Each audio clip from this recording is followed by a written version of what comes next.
I would say that dance is not just limited to expression, but it also changes how I think, how I make decisions, how I feel in my body, how sensorily I experience the world. So when I think of dance and movement therapy, um, it's that point which brings, where do I give less control to my mind and I focus on my body, and how they can both support each other. Because when we say mental health and we say physical health, people think physical health has to do more with actual physical illnesses.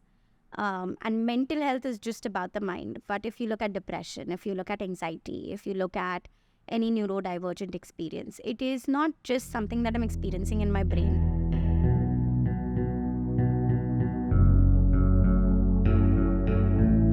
Hi, Devika. Hi. Thank you so much for being here.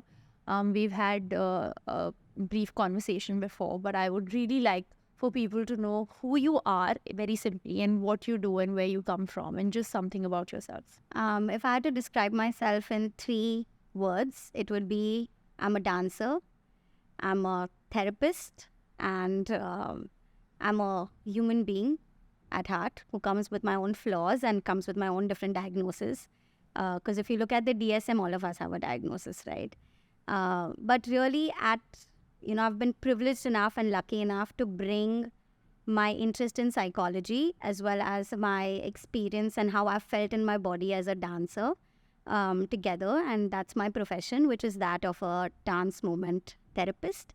I'll repeat it again because I've known like a lot of, when I say this in parties, I'll have those, that typical Ekta Kapoor reaction. Kya? Kya? To kya ho? And I'll say like, I'm a dance movement therapist. It brings the world of expression and how we experience the world through our mental health, through our physical health together. And I feel that's where the love for this profession lies for me, is where your mind and your body come together. So again, in 3 words, dance movement therapist is who I am. How did this begin for you? Like, how did you decide that how do you wake up one day and decide that I want to be a dance movement therapist? You wake up one day and an Indian mother says, this is who you're going to be, because she read an article in the newspaper where it said that, through dance and movement, people can experience therapeutic benefits. And she's like, oh, this is great for my child. And, from 6th standard, it is decided that Devika is going to become a dance therapist. But I think when I first felt it in my body was when we had in our 2nd year at St. Xavier's, where I studied my undergrad, we had to do a project. And I came across this really thin book of dance therapy. And it spoke so much to me and how I've experienced the world. And I think in mental health, people very frequently do not talk about the lived experience of the body, right? So it just really felt like, oh, this is who I am and this is my home. And then, fought the Gujarati parent who said, MBA kari de, MBA is better, at least we'll get returns on the investment of our lakhs. Right. But I've been fortunate enough to make a profession out of it. 13 years down the line, the government has decided to bring dance therapy as an official allied profession in the latest act in 2021. It's going to have a registry. It's going to have licensing of its own. So to say that 13 years ago, people would have said, oh, is this even a profession? Versus now, government recognizing it as a profession. That's been the journey. Wow. So when you say, a dance therapist, so like you said, it was almost like it was decided for you, but very rarely does it happen that something that is decided for you also actually turns out to be your calling, right? Yes. So at what point, very simply, like at what point did you start dancing? Like how did dance become a part of your life? Because that's the root of it all, right? Yes. So I'm a self-diagnosed adult pretty much, because you don't diagnose people in adulthood with ADHD, right? It's something that teachers say that, oh, this boy has hyperactive, or parents say, I cannot control this child. I think my mother very intuitively pushed me towards the art forms. I've trained in drama, in music, in classical dance. I have a master's in folk dance. I have a Visharad in Bharatnatyam. Given my neurodivergence, I also have, apart from my undergrad, I have 3 masters. I'm currently doing a PhD, and I also have 2 extracurricular diplomas in fashion designing and jewelry designing. So if you look at how arts has really been a part of my life, and what really felt was when in 7th grade I started doing folk dance. And that felt so natural to my body in terms of the therapeutics that it offered, that it felt like, oh, if this can ground me, if this can give me the kind of community that I'm looking for in my own self, dance is definitely therapeutic. Different people experience it differently, but that was my experience of moving from classical, which is very structured, versus folk, which is not about doing your best or not about standing out in the group. It's more about making sure that the group looks like a group, right? So you lose that sense of need for individualized identity. You're more a collective.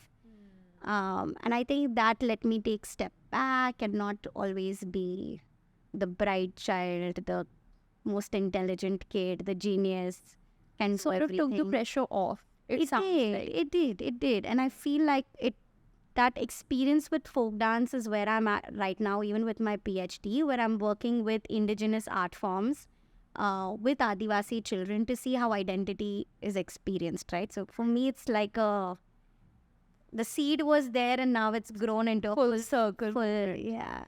So you've said some very interesting things, first that your work with the Adivasi community, and you also talk a lot about community. Both of these things are something I want to come back to later in the conversation. But first I want to ask you that if you had to explain dance movement therapy to me as a complete layman who doesn't know anything about it, how would you explain it? I would say that dance is not just limited to expression, but it also changes how I think, how I make decisions, how I feel in my body, how sensorily I experience the world. So when I think of dance and movement therapy, it's that point which brings, where do I give less control to my mind and I focus on my body, and how they can both support each other. Because when we say mental health and we say physical health, people think physical health has to do more with actual physical illnesses. And mental health is just about the mind. But if you look at depression, if you look at anxiety, if you look at any neurodivergent experience, it is not just something that I'm experiencing in my brain. I experience it in my body, right? My earliest memory of anxiety would be every time there would be an exam, I'd get loosies because my gut health was directly impacted, right? Gut is not just the brain, right? It is the third brain now with more research, but gut is a part of your body, right? So if I'm not understanding that my abdominal region experiences anxiety in a certain way and how to work with that, no matter how many speech drama classes you send me into, if you put me on stage, my gut is going to respond to the anxiety. Right? So it's working with the whole. It's not saying that the mind is not part of the body. The mind definitely is. But we don't just look at the brain. We are not just looking at the prefrontal cortex or the limbic system. We're also looking at your nervous system. We are looking at your sensory system. We are looking at, in dance therapy, we call it interoception, which is basically how my internal organs are responding to an experience. There is exteroception, which is how am I responding to the world around my outer body and my brain.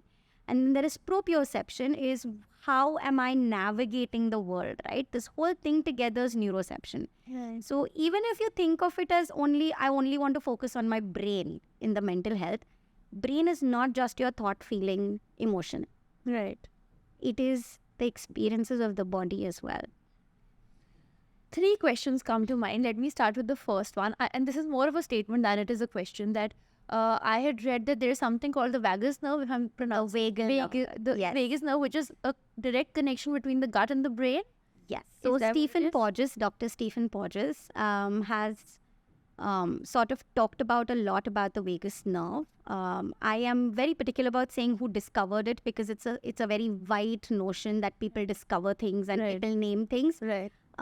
Which if you look at a lot of Chinese meridians and all, Yes. it already exists in our ancestral wisdom. It was just probably never published or never talked about in a way that white people understand it. But just putting it that vagus nerve is one of the longest nerves in the body, and it connects from the brain, all the way down. So the way I'll talk about it from a dance therapy perspective is that when you bring movement in, so I say one of the ways to stimulate the vagus nerve is to hum. So if I'm humming, it involves vibrating my vocal cords, right, which are interfacing with the vagus nerve, and that's how the vagus nerve gets stimulated. Okay. And that resets my nervous system. Wow. So the vagus nerve says that I can be socially engaged with you if I am feeling comfort And safety. But if I'm not feeling safety, which is even before your mind gets, or your prefrontal cortex gets to make that decision, your vagus nerve has already put things into action because it has gone into hyperarousal. So we have ventral vagal, dorsal vagal parts of the vagus nerve That gets stimulated. That gets based on our external environment. Based on how your body experiences the world. Very important. Okay, so now another thing is that whenever we experience what you said, that your last statement was that based on how our body experiences the world, there are certain emotions. I feel like the first thing that we as human beings experience is an emotion, right? To any, before a memory is formed, before a thought is formed, it's an emotion. And that decides how it goes, right? Very simply put. Or, I would say before your emotions, it's your sensory experience. Okay. So could you talk to me a little bit about how the sensory experience gets transformed into an emotion in the body, and how that emotion gets trapped in our body? And then, as an extension, talk about how dance and movement therapy can be used to release those trapped emotions. Okay. So this is my whole degree. But just to simplify it down is there is top down and then there is bottom up. Right? If you look at a lot of the other approaches in mental health, like cognitive behavioral therapy, REBT, transactional analysis, they talk about how your mind organizes things, then bring you to the emotions, and if at all, then maybe the body comes into play, right? Which is your top down. Okay. From mind to the body. Then there is the bottom-up approach, which is where you start with the body, right? So say, for example, you've had an experience, and I would say, okay, what do your senses? How does your skin feel? What can you smell around you? What can you hear, right? So really focus on the sensorial aspect. And like I talked about, it can be interoceptive cues, proprioceptive, whatever. How does your sensory information get processed? That sensory information will tell your body what emotion it is experiencing, right? Which is why mental health is so subjective, because how your body translates the sensory experiences is going to be very different from how my body will translate that sensory experience. Right. The sensory experience then becomes an emotion, which is where your limbic system and all of that comes into play. Emotions can be extremely complex, right? It doesn't say, oh, if I'm feeling this, therefore it is anxiety. It could also be disappointment. It could be guilt. It could be shame. It could be so many other things which then get into your emotional aspect. Emotions are also stored in the body. Right. They are made sense of in the brain. But where are they essentially stored is in your body. If I ask you stress, a lot of people will say back, lower back, shoulders, neck, jaw. If I ask you where do you feel happiness, you might probably point more towards your chest, or maybe tingling sensations in your feet, or at the tip of your fingers. So emotions also get stored in your body. Now what your brain does is it says, oh, I have this experience where in my childhood I felt this, and then this, and then this. So all of this together therefore is anxiety. Okay. So your brain does a lot more meaning making, which may or may not be necessary, because during trauma, the cortex is not even accessible. So it's later that trauma sort of develops. Yes, which is why if you ask somebody, can you explain to me what happened? Sometimes they don't have words. Sometimes they feel overwhelmed in their body, but they're not able to share, the words that come with it. Right. I would also like to bring in conditioning here, where we are never taught to talk about our experiences. I was just going to ask you this only, that you said that, the brain, and this is in a negative sense, there's positive conditioning also, Yes. right? But like how there is, the brain takes this happened, and that is why, therefore, this is... Therefore, this is XYZ. Again, Yes. conditioning is something, we are all products of our conditioning. At the end of the day. So again, could you explain what do you mean by conditioning? So when I say conditioning, I'll give you a simpler example. Say in my family, I have seen that anxiety is met with resistance, where if my mother was expressing anxiety, or if I was expressing anxiety, it was invalidated. It was not seen. It is said, ye to sab bachcho ko hota hai. This is everyday's thing. Oh, even I had it, where it's not seen for, oh, tell me, how are you feeling? What can I do to support it? Can you show me where you're feeling it, right? It sounds so natural when you say it like that, because we have taught ourselves as grown-ups to talk about it like that. But if But we somebody don't is not teach the children. we don't teach it. We haven't been taught it by our parents, And the reason, see, I would not say the parents were completely... No, it's not their fault. I'm somebody who would say that each generation had its own challenges. Sure. But we've stopped being curious about how we are feeling about things. The moment when somebody tries to invalidate you, it's about their discomfort and not yours. Yours.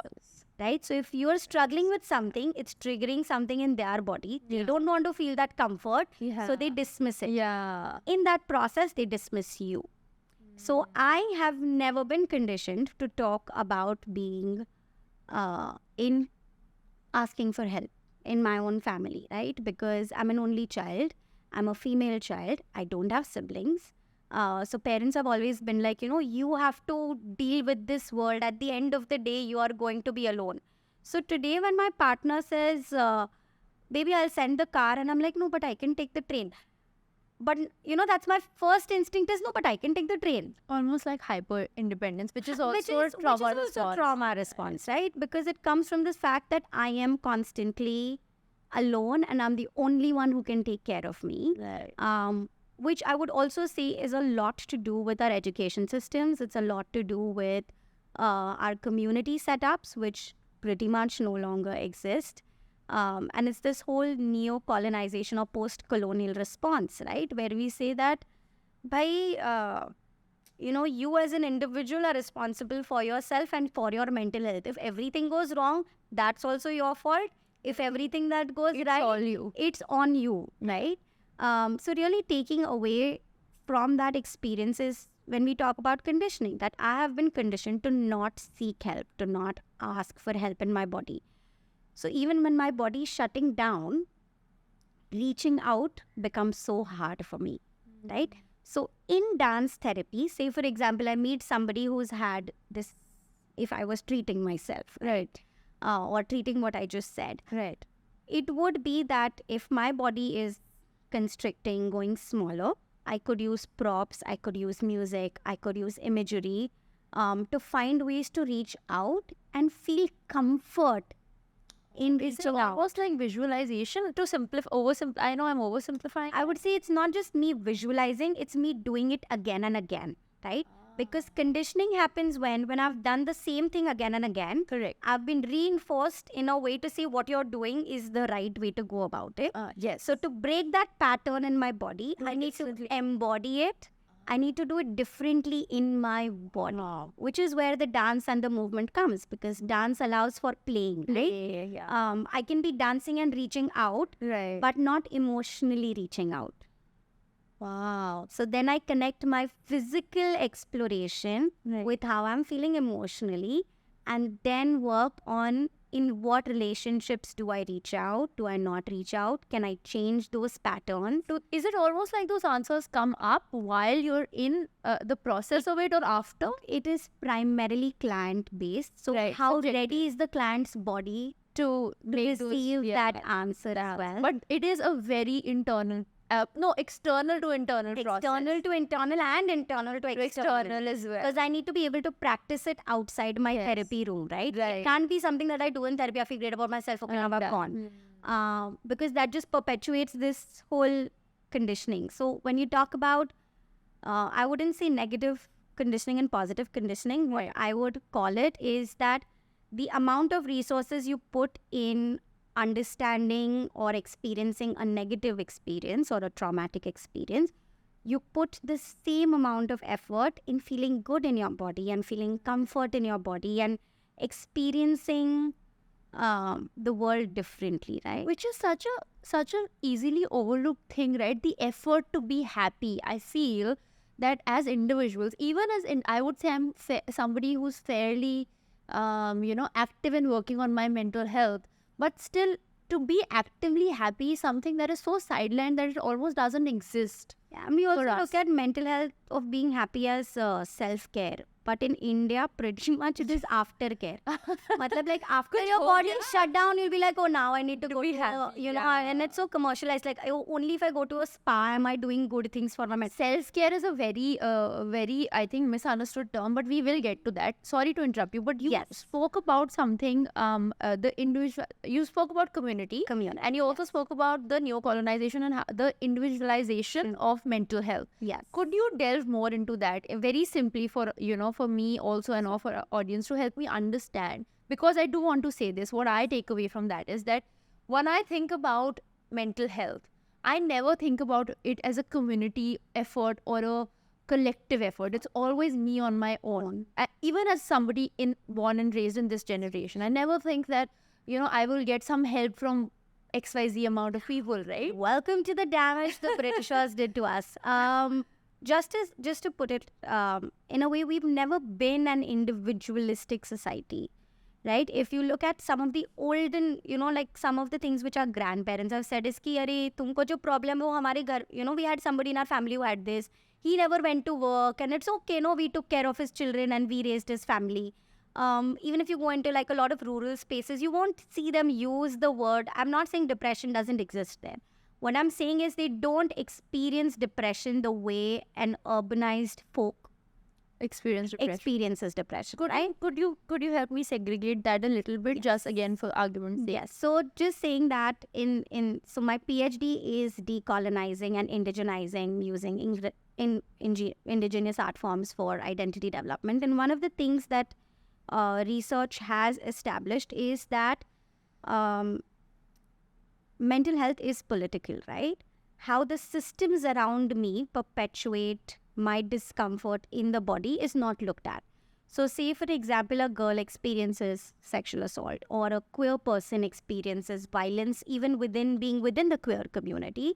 The words that are used are, it is your fault, you should have not been like this, or, your mental well-being is your identity, and you have to work on your victimhood and your almost the victim is shamed almost and always. the onus, the responsibility and the accountability is on the person, right? But say for example it wasn't just that, right? Say for example there are laws that are in place, but laws that were executed in a timely way that said, okay, even though I have had this experience, I still can feel safe. And this is not what the rest of my life is going to look like. That doesn't happen, right? So there's no legal space. I don't even know what that looks like as an urban individual. Right? So I don't have that. Then we look at the intersection of caste, gender, class. I'm a lower caste person. I do not have any of the privileges that mental health. This is the urban mental health society can offer. Right? I am of a lower class, which basically means that I can only go to NGOs for support, which are any which ways not, a lot of the NGOs are not government funded. They are private sector funded, which is fair enough. Private sector makes enough money to be able to fund it into those spaces, right? So there is no none of my intersections, me being a woman, does not have a great legal system, does probably not have a great class system. I belong to a certain caste, or I've married out of my caste. Therefore, the safety that my caste was offering me, again, I have lost out on that. Then you look at the education system. Education system right now, till date, we are fighting for menstrual health education, sex education, right? So education system has not offered me anything. Social system already gone down the drain. Legal system gone down the drain. Education system gone down the. Where should I go for my mental health? It's almost as if we don't talk about it, it won't exist. Which is, Or this is not my problem, this is not my problem. right? Yes, it's Government a you will problem. take. It's a you problem. It's not a we problem. And the moment when I say community mental health is a we problem, right? So I'll tell you, it's not that it doesn't exist in India. When there was a tsunami, when there was the earthquake in Bhuj, when there was, since we are in Mumbai, there was the terrorist attack, right? There was no I there. We as a community have experienced this. Correct.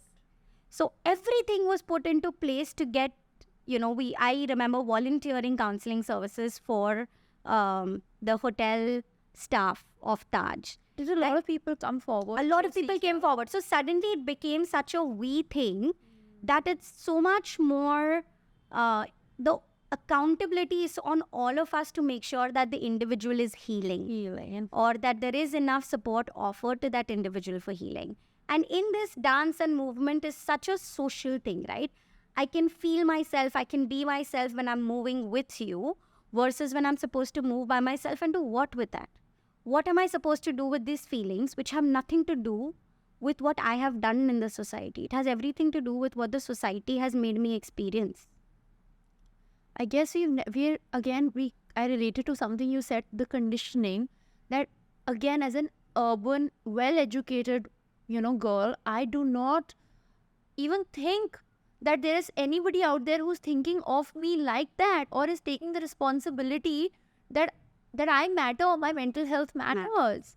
And let alone and that is exactly where Indian culture comes. And this is where the Britishers distanced us from our own culture, where they said that your culture is illegitimate, it is not civilized enough. Almost, it's called systematic stupidification and systematic distancing ourselves from from our own resources. Where I today as a Gujarati look at my Gujarati folks and it's like, no, y'all are too gawar for me. Right? That's the first response. Not because I've experienced the Gujarati resources in a negative way, right, but just because I'm thinking that I, being an urban folk, and it is elitist, it is it is very derogatory to the Gujarati community, right?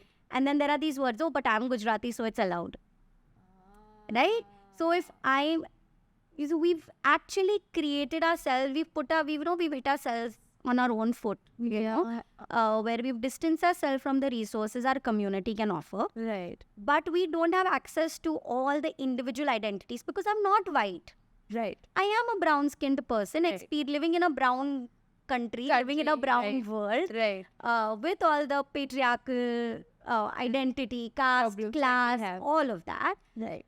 And when I look at what white psychology, or in academia we call it North American Euro-centric psychology models, they have not got copy-paste to India. Right. So I'm stuck, right? Because I don't think my community resources are good enough. So community mental health is not accessible. And that is not directly and that was applicable not to me. Applicable I don't relate to it, right? And if I don't relate to it, like today's, if you take the simplest concept of boundaries, right? Boundaries in my body. If I tell my mother, I would like some space from you because my body is hyperventilating, my mother's like, but I am your mother. I am allowed to hug you and kiss you and touch you, even if you are triggered right now. Let alone touch you and kiss you. That is actually a place of love. It's almost like, people take offense to boundaries. In the sense that when I say I want space, what do you mean you want space? Like, you want say space for me? Well, how dare you want space? Like, this is all nonsense. Your therapist is telling you the wrong things. Yes, but boundaries can also look like, hey mom, I would really like a nice bowl of khichdi which is also a language of care in India, right? Sure. My dadi will not ask me about my mental health if I'm lying in the bed for 3 weeks saying isko depression hai kya. My dadi will say, स्नान नहीं किया है, इसने खाना नहीं खाया है. So their way of caring for your mental health is to make sure you're taken care of. Which doesn't mean that they negate your mental health, right? And they don't know. Is it a ignorance? Is it just the lack of knowledge and their conditioning that didn't allow them exposure? Conditioning. Yeah, And they were things. fighting freedom. Freedom, exactly. So there was no उनके space. existential issues अलग थे, our existential issues are different, right? Right. So which also brings us to this language of care. Right. How do I care for my body? Right. How does my body care for somebody else's body in a relationship? Because my body doesn't exist in isolation. I live with my family, I live with my partner, I travel with people who I have never met in a train, but everybody is physically touching me. What does that do to my body? So when you look at dance therapy, it's not just looking at what resources you have in your body. It is saying, let's look at the collective. Let's see what can we do in the collective space and what can we do at a community health level. Where everybody's body can go from feeling discomfort or dysregulated. We can't make the world an ideal space. I'm not saying there probably will be a day when there is no rape. I hope there is, but it's not going to happen because rape is a form of oppression. Right. There will always be oppressors and there will always be oppressed, right? There'll always be perpetrators and there will be victims. It's a part of the same line. We are perpetrators. Right. We perpetuate harm on our own bodies. True. Right? In different ways. Yeah. So, when you look at that continuum, what I'm hoping for is that like we find experiences that dysregulate us, our community also offers us the experiences that regulates us, that co-regulates. I'm not only focused on self-regulating. In mera regulation, meri zimmedari. Man is a social animal. And the society helps regulate. Nature helps regulate. When you say that I'm going to urbanize this rural space, I'm going to take the land away, I'm doing it for their development, you're taking people away from land, you're taking people away from nature. Nature is the best co-regulator. I would have to agree based on personal experience that I was in New York for a couple of weeks, and when we live in India, when you live in a place like Bombay or Delhi or any metropolitan city where the roads are a problem, the weather is not always ideal, either it's raining or it's too hot, we don't walk. And in New York, obviously, it's a little more, you walk everywhere. You walk everywhere. I was walking 30,000 steps a day, not from a fitness perspective, but the amount that walking did for my mental health, just being in the open, being in nature, although New York is crowded. Yeah, yes. Crowded, and it's a concrete city, but just being out being touched by the sunlight, something as simple as that. We underestimate that so much. But that brings me to my next question, which is very much in relation and extension to your answer. What are some of the ways that our community today, the present day community, can support us and help us regulate our mental health, like today, in today's scenario? And then we'll go back to, our communities and the adivasis that you spoke about. I think a lot of the young population today is understanding the value of community. They are asserting their right to have good legal structures or good financial structures that, like if you look at insurance today, it is finally, some insurance offers mental health support, right? Where mental health is not as distinct, and maybe because they are narrowed down, they've lost families in COVID, they have lost nature because they lived in urbanized places. Like COVID forced us to look at our mental health. Everyone. It did, right? And suddenly there were conversations. But why did COVID force ourselves? And if you look at it from a dance therapy perspective, when you're put in a box where you can't focus on your movement, where you're not allowed to move freely, you go inwards. Wow. Right? So there is a very clear connection of how much you're moving your body with how much you think, what is your capacity to think, and what is your capacity to even look at the issues that concern you. Wow. So, okay, so recommend to me as an individual, let's say, I'm your, just you meet me, I'm not your client, but I'm a friend of yours, or you met a friend of a friend, and you had to tell me that here's how your community can support you. via dance and movement therapy to be in a better mental space. So What would that look like? let's look at dance as therapy and dance therapy. Okay.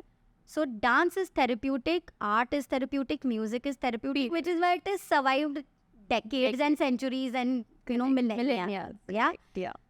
When I am doing, say for example, something like Zumba, or I'm going for a dance class which is contemporary, I'm doing floor work, this, that, moving across space, all of that. Because I'm moving my body, one, neurotransmitters are released, chemicals are released in your body that make you automatically feel better. Sure. Right? That's Very biological. Right. Second, I'm moving with a group of people. So I'm seen, but I'm also myself. Right? So there is a very unseen acceptance almost there, right? You do you. You do you, I do me, but we're all working towards the same thing, which is allowing ourselves to have this space. Right? So say for example, as somebody I believe movement is life. Right. When you stop moving, you stop living. So if you go into any space, whether you go for a dance class, whether you go for a choreography, whether you go for all these festivals, Ganpati festival, Navratri festival, and allow yourself to experience movement patterns that you don't do every day. Because our everyday movement patterns are functional. We've gone, had a bath, we've gone and sit, we've picked up a bag. But when you allow your body to experience different movement patterns, your mind is already processing unconsciously. Right? Okay. So that's one aspect of it, which is dance is inherently therapeutic. Is it almost like creating new neural pathways? Yes. Not almost. It is exactly It is exactly that. It is exactly that. And I'll come to this point of, just mirror neurons in a bit. But if you look at dance therapy, it involves having a witness as a therapist who is witnessing what you're experiencing. So you're not just experiencing without anyone giving you feedback, right? You have a dance therapist who's probably Making sense of what you're doing. helping you remember how you moved, what you moved, and what that can mean for you. It allows the therapist is holding space for the parts that you don't enjoy, that you don't like about yourself, that you have probably not experienced before, along with the parts that you have, right? And depending on the therapist skill set, will say, okay, let's focus on this. So they're actually facilitating the process for you. Sure. So dance as a therapeutic release is what most of us experience. Right. We should keep dancing. Right. But this is an extension of the systematic... there is intention of why we are doing this. There is a witness involved. Yes. There is a space which you can really explore different ways of being. Right. Which we otherwise... It's like you're almost on autopilot and it allows you a new way of life. It can, should you feel restricted and we don't even... Something's wrong, but we don't know what's wrong. Yeah. And I wouldn't say dance therapy is for everyone at all times, right? Like music, we all have affinity. I may be a dancer, right, but I may not think dance therapy is for me because dance is my safe space and I don't want my mental health to get involved. Right? So I would say everybody can engage with dance therapy, but eventually you have to pick what works for you.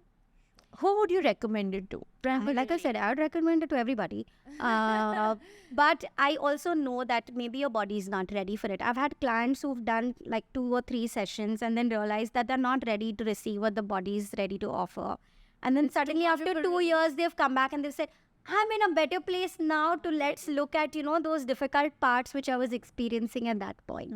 So I think really deeply willing to listen to your body. Anybody who's ready to do that, then dance therapy is to see that.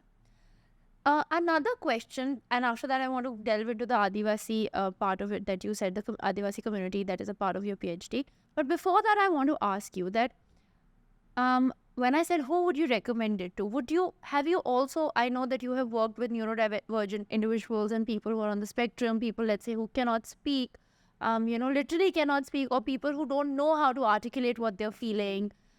How does dance and movement therapy look like for them, and how does it help those individuals who do not perceive the world like we do? I think the way mental health is right now, we focus so much on what can you tell me about your experience, that it really takes away from people who can't tell you about that experience, right? So dance therapy essentially would look the same. Yeah, but just that with somebody who can articulate it, we'd probably have a lot more verbal sharing. Sure. But dance therapy is based on the premise that your unconscious is made conscious through your body. Okay. So if I'm working with the body, work is happening, no, in the unconscious. And you have to trust that premise that even if I'm working with people who can't articulate, who are neurodivergent, I am reaching out to them in a language in a way that our bodies are experiencing each other. My body is modeling what I'm hoping they, to communicate, and their body is receiving what I'm hoping to communicate. And probably there'll be not so much verbalization, which is meaning making of what that experience is. I've had people who, if we look at the autistic, people with autism or autistic, depending on how they would like to call themselves, or those on neurodivergent, who are neurodivergent. I've had people who've never spoken before started, talking, and suddenly speech is now developing. And I would never say that DMT is only responsible for it, because a lot of people on the spectrum are going to multiple therapies as well. But you can really say that these things are from, it is definitely DMT. Because I've had like when I've worked with children, I've had parents come and say, your session happens on a Wednesday or what in school? And I'm like, yeah. It's like, that's the only day when she comes home and she's completely fine and does her whole routine.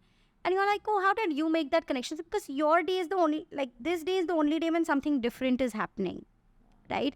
I've had parents of very young children who didn't know what to do when they take them outside in the malls and things. And these kids in the session have done nothing. We've explored different ways of being. They're probably sitting in a corner. Obvious, There is, I'm thinking, probably it's not working. Okay. And then the parent has sent a voice note that today I saw my child play meaningfully with a toy in the mall. And when they describe it, you're like, oh, that's exactly what we do in therapy sessions, right? So much of it is trusting that the work is happening. Even if it's not conspicuous. Or articulated in a scale. Yeah. Say There's no ye measure. 3, ye 5, ye 6. No quantifiable. There's no quantifiable. It doesn't measure. have to be. That's what Doesn't we have need to to be. I've had people on the spectrum, and I'm going to give a shout out to Pranav here. He is on the spectrum. He's an autistic. He says autism is my superpower. He is India's first model. Signed model doing ramp walks, right? So DMT can also help you with your vocation. DMT can also help you in your personal life. DMT can also help you in your professional space. If you don't want to look at any of that and you want to look at your inner self, DMT can help you that. So it's cognitive, emotional, mental, in a way, spiritual, social. All of these things are so interlinked. It is not, that takes me back to what you were saying, that it's not they're not mutually exclusive things, right? The community and the individual are not mutually exclusive things, and neither is spirituality and mental health, and your mind and your body are not two separate entities. They're not.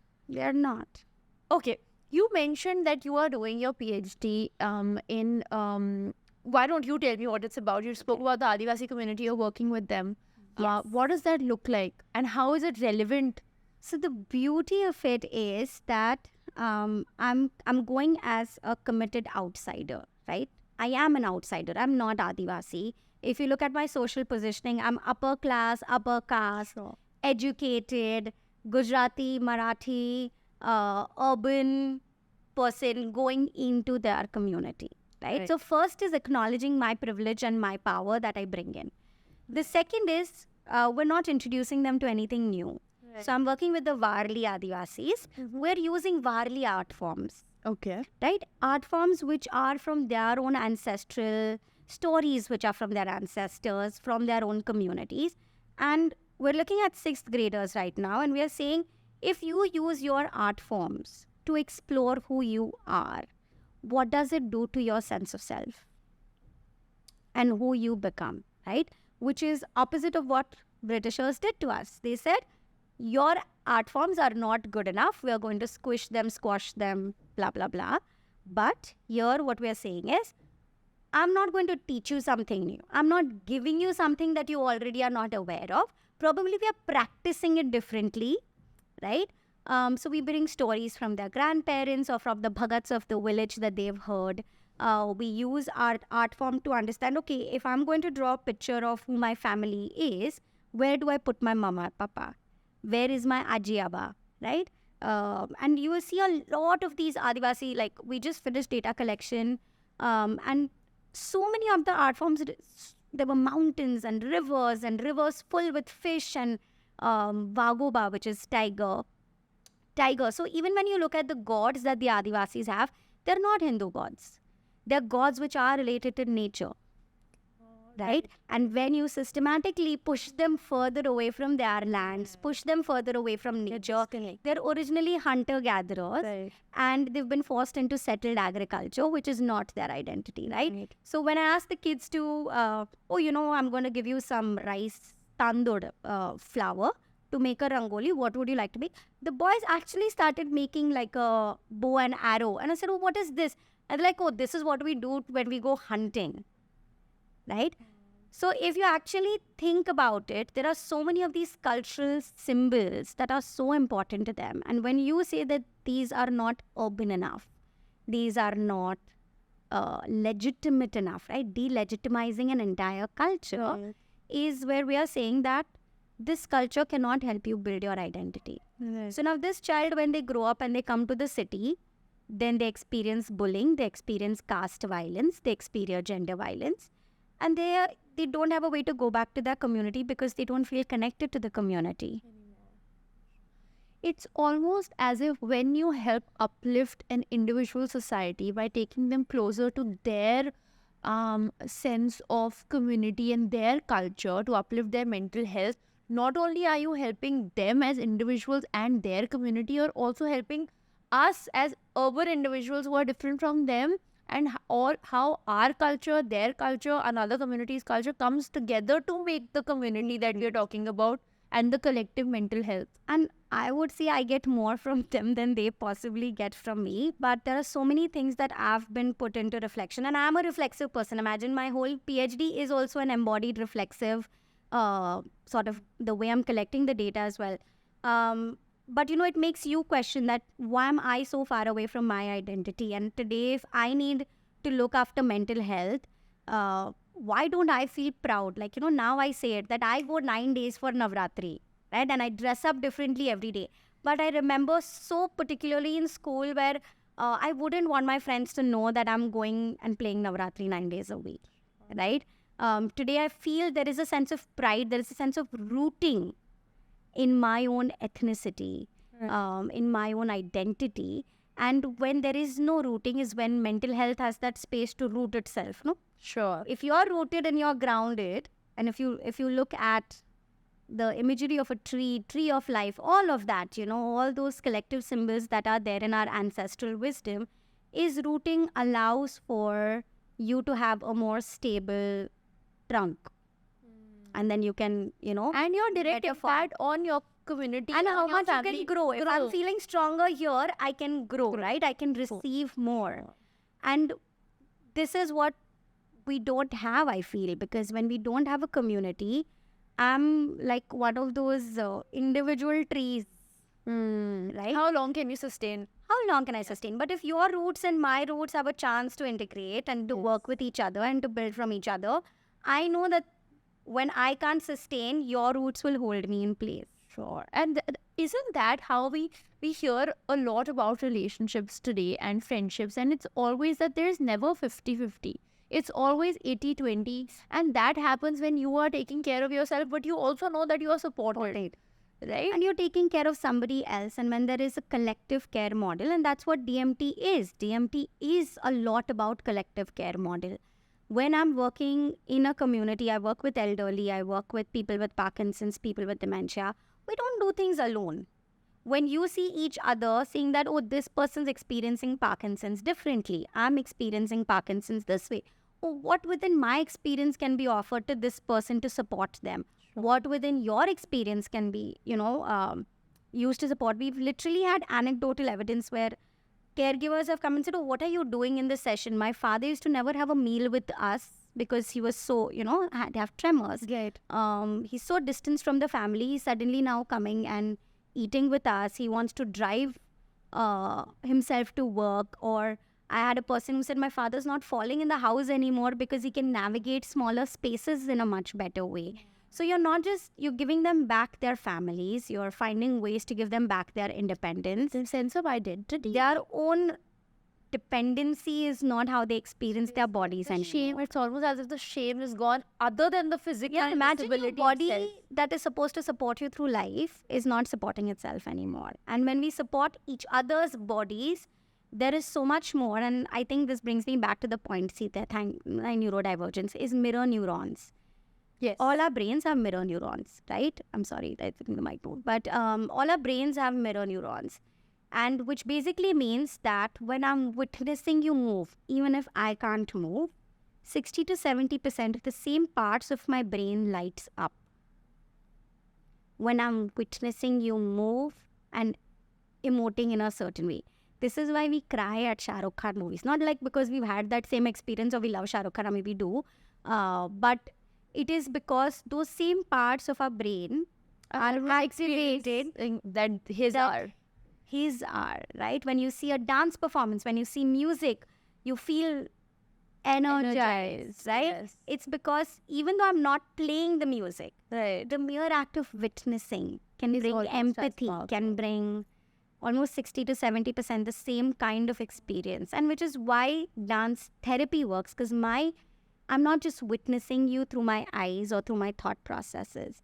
I am witnessing, my whole body is receiving and witnessing how your body is moving. It's like And I'm almost a moving complete with connection. you. Yes. So there is kinesthetic empathy, which is not just empathy or advanced empathy like we learn in counseling as an education technique, but it is my body is experiencing probably of how your body's experienced that. And then I use my body to say, oh, maybe this resource is useful to my client and I offer it to my client. Right. My client might try it, might accept it or reject it. Right. Might say, oh, this doesn't work for me or this is not what I'm feeling. Right. But in that process of rejection, they have clarified their emotion even further. And they've said, oh, if I can't identify what I'm feeling, It's at not least that this. it's not this. Right? Or like a process of elimination. It's almost like sympathy pains. How we have sympathy pains is when we are very connected to somebody, and it has happened to me multiple times. I get an mirror injection. neurons. Is that I get an injection and I got a tetanus and I'm really in a lot of pain, and 5 minutes later my friend who was with me getting the injection, like she was not getting the injection but she's watching me, she's connected to me. 5 minutes later she says, my arm also hurt for the next 2 days. So your body receives. She's lived that experience. Her body has lived that experience my with your body. This is honestly mind-blowing. Is there anything else that you would like to sort of, get into and cover, if something that you feel like people should absolutely know about dance and movement therapy that we haven't covered? One is don't run away from the word dance. I mean, dance it's a double-edged sword. Some people run towards dance saying, oh, I can't do this talking and all, and dance is the way for me. But we have so many assumptions and biases of what dance looks like. We don't teach you a dance style, right? But there are things which different styles offer in terms of expanding your movement repertoire, which we might bring in, right? Rhythms that work for you. I would say don't run away from the word dance. Your body is your only companion lifelong, and it takes a lot of courage to build a good relationship with your body. 100%. Because obviously we have to work through so many layers of resistance and deconditioning. But once you have that relationship with your body, nobody can take it away from you. And there's so much more control, there's so much more acceptance, there is so much more giving space to yourself in this hustle culture world where, if you're taking rest for 2 minutes, somebody will come and say, kya kar rahe ho? Utho, ye kar lo, right? Not allowing your body to breathe, to rest. And I would say, even if you don't come for dance therapy, spend more time in nature, because nature is always moving. You'll never see nature stand still, right? No. If nature is moving and we are part of the larger natural world, we are meant to be moving. If you see children, they are always moving. If you see adults, they are not moving. And that's when mental health house makes a nice big penthouse in your body. If you stop moving, we tell our older, I don't know, I think this is a very, I know it's an urbanized thing because I'm working with the Adivasi families right now, but if your grandma says, I'm not well, from food to water to her going to the doctor, it is a door-to-door service. True. So you are basically telling that mental health disorder, saying, take more hours, I'm going to restrict her movement even more. So we don't even go there. We don't even think about it from a mental perspective. We don't think about it because mental health is different, no? But if you think of the oldest, like I remember my grandmother, even when she was like struggling, she'd be like, "Nee, bartan to I will only do, or my room ka puja room I will only clean." There is wisdom in why movement was such a big part, why getting up with the sun, sleeping with the sun was such a big part. You know, it is almost, it has come down with the generations also, wherein even today my parents will say, if I'm not feeling okay, beta walk kar lo jaake, go take a... And pehle it used to seem so silly, ki kya, walk karne se kya ho jayega?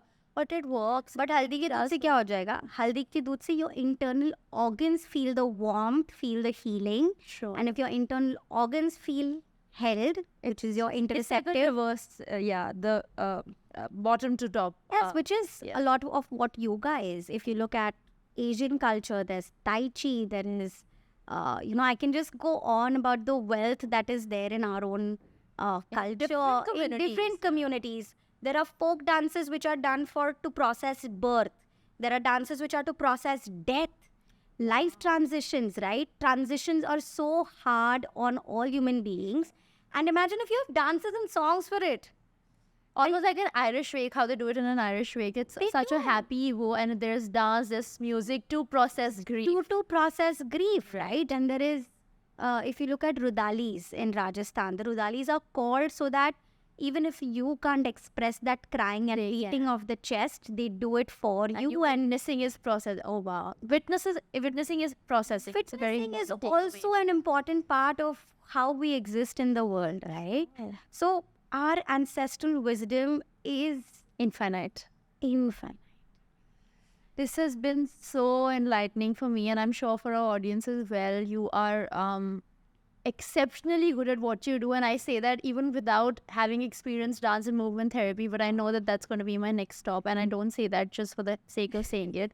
Thank you for taking out time for us, and more than that, thank you for sharing so openly and so it's a lot, and it's in the best way possible. I mean that. So thank you for having me.